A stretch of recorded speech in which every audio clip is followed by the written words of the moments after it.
Hello everyone. তো দেখো আমি রান্না বসিয়ে দিয়েছি। এই দেখো কড়াতে হচ্ছে চাটনি, আর ভীষণ পরিমাণে গরম, কি বলবো, গরমে তো একদম প্রাণ হাঁসফাঁস করছে। তো এই দেখো তোমাদেরকে জুম করে দেখাচ্ছি, এটা হচ্ছে আমড়ার চাটনি করছি আমার দেওরের জন্য আর আমার মেয়ের জন্য। ওদের দুজনের জন্যই করছি, ওদের চাটনি না হলে চলে না। তো তারপর করছি ডিম ভাজা, এই ডিমের ঝাল করব আজকে, সিম্পল রান্না হবে। তোমাদেরকে দেখাবো নিশ্চয়ই কী রান্না করছি আজকে। তোমরাও কমেন্টে জানাও তোমরা আজকে কী কী খেয়ে। তো দেখো গরম ভাত আছে হাঁড়িতে, আর এই যে ডিমের ঝাল করেছি, এক পিস মাছ ছিল ওটা ওর মধ্যে দিয়ে দিয়েছি।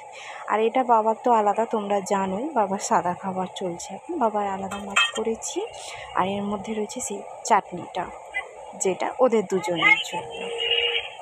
আর আর এই দেখো ডিম ভাজা আমার মনে বলি। আর এদিকে রয়েছে আলু সেদ্ধ, পেঁপে সেদ্ধ, গাজর সেদ্ধ। তো তোমরা